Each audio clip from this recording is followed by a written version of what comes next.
Salatullah salamullah. Hidupkan HP yang pakai senter. Rasulillah salatullah salamullah ala yasin habibillah tawassalna bismillah wa bil hadi rasulillah wa kulli mujahidin lillah bi ahlil badri ya Allah. Salatullah salamullah ala taha rasulillah. Salatullah salamullah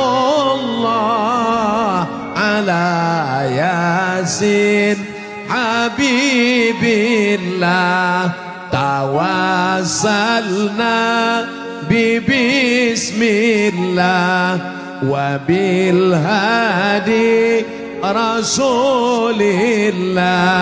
wa kulli mujahidin lillah bi ahlil badri ya Allah. Dah, cukup 1 menit untuk Instagram, like and share. Di mana nih? Di mana nih? Di mana nih? Kota Waringin Barat. Di mana nih? Di mana nih? Pangkalan Bon. Takbir. Ibu-ibu yang mengandung bacakan sholawat tadi. Siap? Yang ngandung aja. Enggak ngandung bilang siap. Perut siapa mau dipegang? Perut suaminya. Salatullah anaknya di dalam tenang, ibunya tenang, suaminya tenang sambil masak sarapan pagi besok. Salatullah salamullah. Ini anak 9 bulan yang diputar lagu metal. Ditendang-tendangnya jebol pusat. Baru tahu. Oleh sebab itu maka banyak-banyak bersolawat, kobar bersolawat, tablik akbar kebangsaan, cinta kepada Nabi Muhammad sallallahu alaihi wasallam. Apa tanda cinta? Banyak-banyak menyebut nama. Tapi menyebut namanya bukan Waman. Allahumma salli ala sayyidina Muhammad. Sambil masak, Allahumma salli ala sayyidina Muhammad. Salaman, Allahumma salli ala sayyidina Muhammad. Ketemuan, Allahumma salli ala sayyidina Muhammad. Berapa kali saya salaman dengan habaib, dengan ulama, Allahumma salli ala sayyidina Muhammad, Allahumma salli ala sayyidina Muhammad.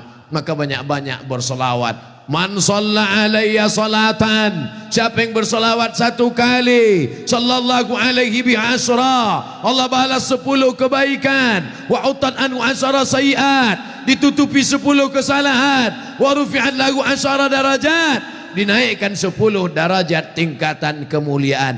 Maka ibu-ibu banyak-banyak solawat, bukan somat, solawat. Besok banyak solawat.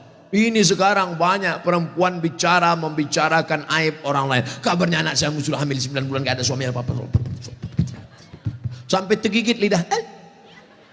Panas dalam. Kenapa tergigit lidah? Gara-gara bicarakan tetangga. Solawat. Besok pagi ibu beli sayur. Kalau ada orang ngajak bicara tetangga, ngajak bicara aib orang lain, lawan dia dengan solawat. Siap? Saya ulang sekali lagi.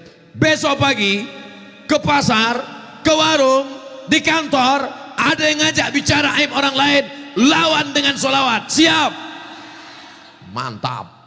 Besok pagi pas di kantor, bro, kabarnya si Anu nggak jadi kawin kan? Allahumma sholli ala sayyidina Muhammad. Beli kangkungnya 2 ikat, ngobrolnya 2 jam. Suaminya pulang dilihat ngobrol. Tapi sejak mendengar ceramah Ustadz Somad kemarin, alhamdulillah nggak ada lagi yang cerita aib orang lain. Tenang sholawat. Pulang suaminya, begitu dia tanya, mama apa masakan kita? Salatullah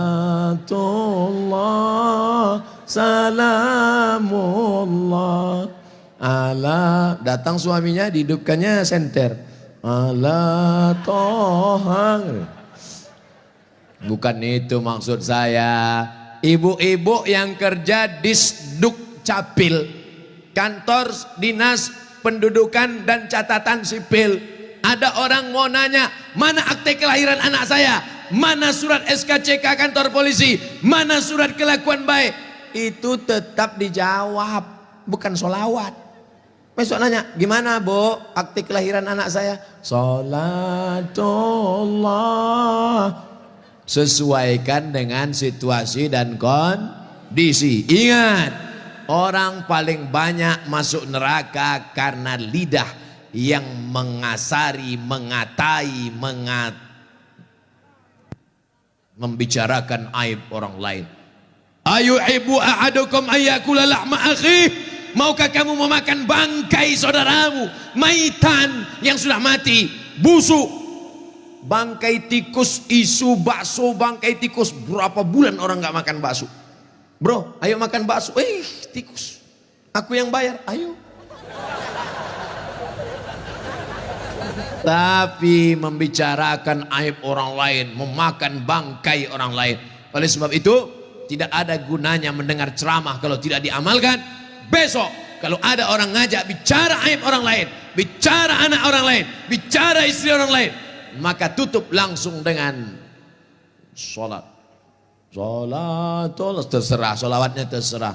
Sholatullah salamullah, terserah. Sholatullah salamullah, terserah.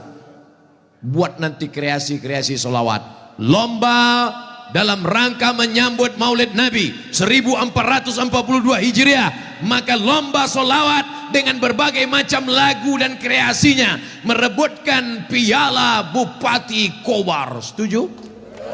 Juara 1 berangkat umroh ke Tanah Suci bersama Ustaz Abdul Somad. Setuju? Tiketnya dari mana? Insya Allah akan ada orang-orang yang berhati lembut membagikan sebagian hartanya. Suami-suami sudah mau bersedekah, sudah dibukanya koper tempat uangnya, mau dia berikan untuk sedekah anak yatim. Apa kata istrinya datang? Jangan pak. Terus mama mau beli anting 3 kilo. Berapa banyak suami tidak jadi berbuat baik karena istri yang tamak. Betul pak? Ternyata memang mereka sakit hati betul. Dari suara betulnya nampak betul mereka sedang marah. Bapak-bapak yang selama ini tertekan oleh ibu-ibu, sabar. Karena suami yang tertekan istri di dunia itu nanti tidak kena azab kubur. Karena mereka sudah terlalu menderita di dunia. Tanya sama malaikat, ini kita siksa apa enggak dikubur? Kata malaikat, enggak usah kasihan. Dia di dunia udah terlalu tersiksa. Makanya ibu jangan terlalu siksa mereka. Nanti mereka minum racun nyamuk. Nauzubillah. Tapi insya Allah ibu-ibu ini baik-baik semua. Orang baik nggak ngaku. Insya Allah. Dari mana Ustaz tahu ibu ini baik? Sedangkan malam kerja, bukan malam libur, bukan malam Sabtu, malam Ahad. Besok ada kerja menumpuk di kantor, datang dia pengajian, padahal pulang nanti mengantuk. Maka ini yang datang pengajian ini adalah perempuan yang solehah. Masya Allah, apalagi yang di bawah pohon-pohon kayu sana. Itu yang paling solehah. Udahlah gelap, ustadz jauh sebesar beras, tetap juga dia menganga di sana. Tutup bu, masuk nyamuk. Kalau masuk jin bisa kita baca ruqyah. Masya Allah, tabarakallah. Itu mobil apa merah? Pemadam. Yang haus-haus buka. Soalnya dengar ceramah ini kalau kurang cairan susah nangkap. Dehidrasi. Tapi alhamdulillah, Masya Allah, Saya melihat, ibu melihat dari bawah ke atas cuma melihat satu orang, Abdul Somad. Tapi saya dari bawah ke bawah, dari atas ke bawah, seperti melihat pelangi merah, kuning, hijau, dan biru. Masya Allah, begitu cara menyenangkan hati orang mengantuk. Ibu-ibu masih tahan mendengar ceramah? Masya Allah, suara yang ngantuk-ngantuk tahan.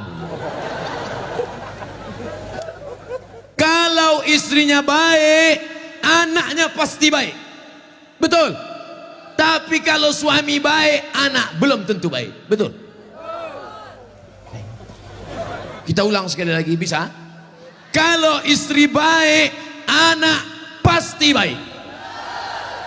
Tapi kalau suami baik, anak belum tentu baik. Mana contohnya? Nabi Nuh alaihi salam. Nabi Nuh itu baik apa enggak baik? Baik, tapi anaknya anak durhaka, namanya Kan'an, gara-gara istrinya tidak baik. Makanya bapak, kalau istri bapak tidak baik, oh, inilah. Kalau dia tidak baik, belajar kepada ibu-ibu di kota Waringin Barat yang sudah baik, Pak. Ajak kursus kemarin. Ini orang baik-baik semua ini. Suaminya tidak baik, namanya Azar, tapi anaknya justru jadi orang baik. Siapa anaknya? Ibrahim. Ibrahim itu bapaknya tidak baik, tapi emaknya perempuan yang baik. Akhirnya apa yang terjadi? Anaknya menjadi anak yang baik. Anak yang baik. Makanya ibu, kalau ada suami ibu yang agak-agak seperti Fir'aun, sabar-sabar. Pulang dari sini, Bang, insya Allah aku tetap sabar bersamamu, Bang, sampai kau ditenggelamkan di Laut Merah, Bang. Karena kata Ustaz Somad tadi, insya Allah anakku akan menjadi baik. Suami ibu boleh jadi tak baik, boleh jadi dia perampok, boleh jadi pecandu narkoba, boleh jadi dia sakau, tapi ibu masih ada satu harapan. Anak yang ibu kandung, anak yang ibu didik, anak yang ibu berikan akhlakul karimah, dia yang akan menjadi pelindung penaung. Di tengah malam dia akan berdoa, Rabbighfirli wali walidayya warhamhuma kama rabbayani shaghira. Maka ibu jangan berputus asa. Kadang banyak ibu-ibu ini putus asa, pulang ke rumah suami selingkuh, mabuk, langsung pergi ke kamar mandi, minum teh botol. Minum teh botol. Minum super pel. Enggak mati. Seminggu setiap ngomong bubuih.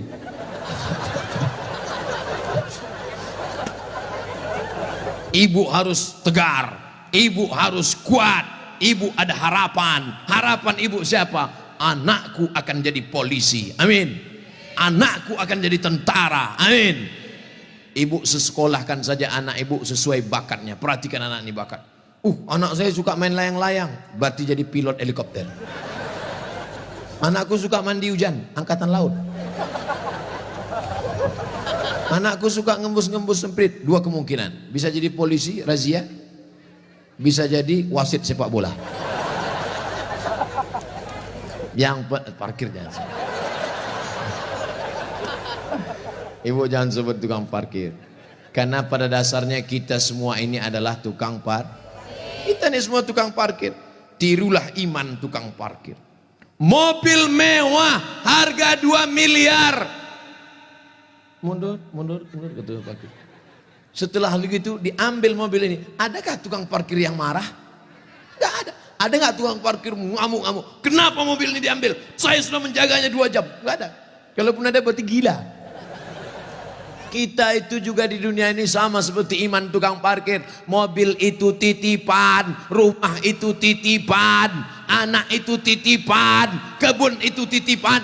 Kita hanya menjaganya di dunia, dan setelah itu kita akan mati. Ada yang punya kita? Tidak. Makanya bapak, berapa banyak bapak ketika istrinya meninggal, dia nggak ada nangis. Pas ditanya, bapak nggak nangis? Titipan Pak Ustaz. Ustadz ini ceramah nggak enak, pas giliran mati istri aja. Oke, sekarang kita balik. Berapa banyak ibu-ibu yang imannya sudah mantap, dia menganggap ini semua titipan, hilang tidak apa-apa, meninggal suaminya, dia tegar. Ibu nggak nangis, titipan Pak Ustaz. Tapi ada satu ibu menangis, Papa, Papa, jangan kau tinggalkan mama sendiri Pak. Pas ditanya sama tetangga, ibu nangis kenapa? Warisan dikit. Tapi itu tidak ada di Kobar. Jauh di sana, jauh di pinggiran-pinggiran Pangkalan Bun. Yang di sini semuanya baik-baik, betul?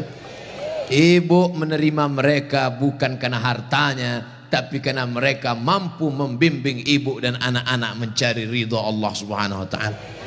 Ibu yang malam ini datang menggendong anak, ibu yang malam ini datang menyusukan anak, insya Allah anak itu yang nanti akan menjadi pemimpin-pemimpin bangsa di masa ini. Makanya ibu sabar-sabar. Berapa kali ibu diusir dari majelis karena anaknya menangis, betul? Mau akad nikah, aku nikahkan engkau dengan anakku dengan mahar seperangkat alat sholat.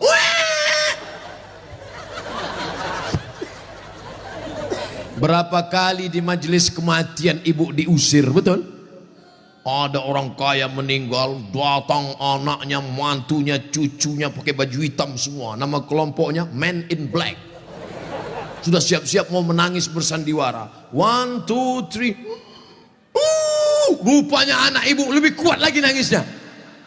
Akhirnya tuan rumah marah, pergi pulang bawa anak. Berapa banyak ibu yang malu di depan orang banyak karena anaknya ingin naik mobil tetangga yang lebih mewah, lebih mahal. Tapi hari ini kesedihan ibu terbayar karena anak ibu adalah anak-anak yang soleh. Siapa yang lebih berbahagia, ibu apa bapak? Kan ibu bisa ngandung karena mereka kan. Sekarang saya tanya, siapa yang paling berbahagia, ibu atau bapak? Mereka tetap bertahan Pak. Bapak Ibu yang dimuliakan Allah Subhanahu wa taala, siap menjaga persatuan? Jaga persatuan, karena negeri yang kita bangun dengan indah ini akan jadi hancur berkeping kalau tidak ada persatuan dan kesatuan, betul? Maka persatuan ini sama seperti tiang gawang. Kok Ustaz tiba-tiba ingat tiang gawang? Itu tiang gawang, itu tiang gawang. Ibu jaga gawang, jangan sampai kebobolan. Bapak striker, penyerang. Papa silakan kau pergi sejauh mata memandang, tapi di hari petang kau harus membawa uang. Untuk apa? Untuk anak-anak kita supaya dia tidak makan riba, makan haram. Striker tidak pernah diejek oleh kiper. Kiper tidak pernah marah-marah. Apa kata kiper? Hei striker, kok enak aja di sana, tolong gantian kau jaga sini. Tidak ada, karena mereka sudah siap bagi-bagi itu, bagi tugas. Ceramah di tanah lapang, Ustaz Somad. Ceramah di stadion, Ustaz Somad. Ceramah di TV, Ustaz Somad. Ceramah di YouTube, Ustaz Somad. Tapi yang ngajar di pesantren, yang ngajar di ma'had, yang ngajar di sekolah, para habaib dan ulama, kami udah bagi-bagi tugas. Makanya Habib ulama nggak pernah ngaji. Apa itu Somad itu? Ceramahnya di lapangan aja. Apa itu Abdul Somad itu? Menceramahi ibu-ibu aja. Ustaz gatal. Kan kita udah bagi-bagi tadi. Makanya nonton jangan sepotong-sepotong. Ke sana 45 menit, ke sini 45 menit, belum, sebentar lagi habis. Masya Allah, tabarakallah, masih lama rupanya. Saudara yang dimuliakan Allah Subhanahu wa taala, di tempat laki-laki Abdul Somad bicara 3, bersama, jaga persatuan kesatuan. Yang kedua, ramaikan masjid dengan sholat berjamaah. Yang ketiga, makmurkan masjid dengan belajar agama, fikih, hadis, tafsir. Siap mengamalkan yang 3? Yang perempuan, yang pertama, ibu jangan sedih, ibu jangan depresi, hadapi masa depan, didik anak-anak menjadi anak-anak yang soleh dan solehah.